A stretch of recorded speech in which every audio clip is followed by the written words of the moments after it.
Hello, everybody. Welcome to the last of this three-part series. This is the one where I discuss our role in the universe. Now, in a previous video, I had established what I think is a reasonable idea that there's a part of the universe that is just chock full of other characters. I laid that out in one of the previous videos. And then in another one, I said that those characters might have specific roles to play. And I speculated that that's why we are told, do not judge. And that's because there are roles out here. There are characters that are given that specific role. God, in his role as a father, cannot judge. Fathers do not judge fairly. They're not really good at it because they're not impartial. So that job is delegated to other characters in time and space who are to be God's judges as he gives that role and all the tools they need to be the perfect role of God, but in time and space as judges. Okay, do not judge. So that's not our role. So what is our role? And I think we were told that. We didn't listen well, but I think we're told that over and over and over when Jesus says, love your neighbor. Love your neighbor as yourself. Love one another as I have loved you. Love one another as the Father in heaven loves you. Love. I think that's very possibly our role. Now, I don't mean the smushy love that a first grader has for their teacher. I don't mean adolescent love or 20-something love.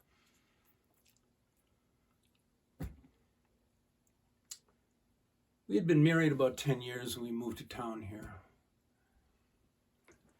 Church was okay, but it wasn't really all that fulfilling, and we started up a spiritual discussion group or two.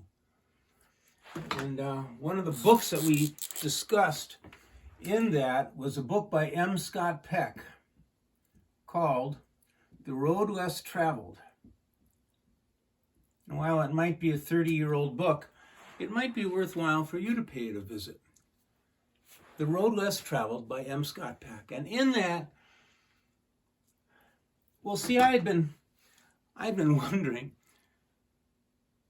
what is love? I didn't know that he was going to have a definition for me, but I had been pondering this. I love my wife, but I'm wondering, what is love? And in that book, we bumped up against a definition that he gave us. It's very simple. Love is desiring only the best for the other person. Only the best.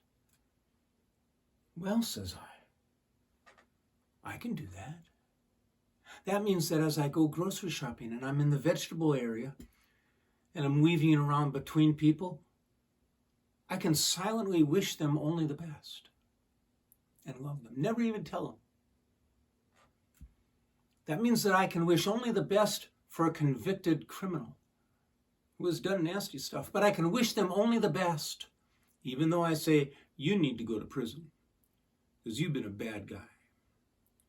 But I can wish them the best. It means I can even wish the best of Vladimir Putin.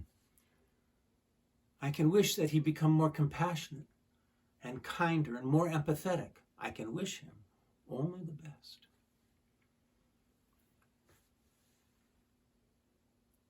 So it's as if we have only one job to do. Let's not mess it up. It's like we're a kicker on a football team. They got only one job. Don't mess it up. We've got one job. Love one another. Don't mess it up. Now, some people would say that, well, Bob, that's been tried. You know, people have tried loving, and it hasn't worked. And I would say, no, this is not my phrase, by the way. I heard this from somebody else. It's not that love has been tried and failed. No. It's that Christians have failed to try love. Wholeheartedly, 100%. Everybody, all at the same time. We'll get there. It might take 10,000 years. Maybe more. but we'll get there. Now,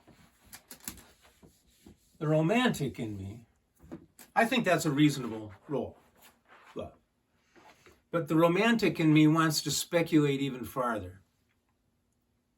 That it's not just our job to do, but that it is our role in the universe to be the face of God's love. Just like those judges are the face of God's judgment, minus the fatherness, minus the motherness.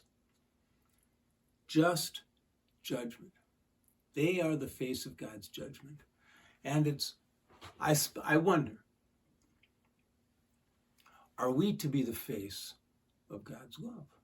That as we start very imperfect, and we ascend across that line into the invisible universe, and we get better and better and better and better at love, and it takes us 1 billion years, that do we become perfect mirrors, perfect images of God's love for one another? So that if one character out here says to another, what does God's love look like? The other character says, go find a mortal that has become perfect at it, and you'll see what God's love would look like if he were living in time and space, which I have speculated he doesn't. We live in time and space, and we are to be instruments of God's love. Just like St. Francis says, make me an instrument of your peace, and I'm thinking, make me an instrument of your love. Well, even if that romantic speculation is not true, it is still a worthy star to navigate your life by. It'll make you happier. It reduces stress, makes you more calm, makes other people happier. Well, maybe not the people in the vegetable aisle, because I didn't even talk to them. It makes the world a better place. And now the pastor that I referred to in some other video, the pastor in that class of 8th grade confirmands, can answer that question when the 8th grader asks her, Pastor, what are we here for? And the pastor can say, our mission here is to love one another.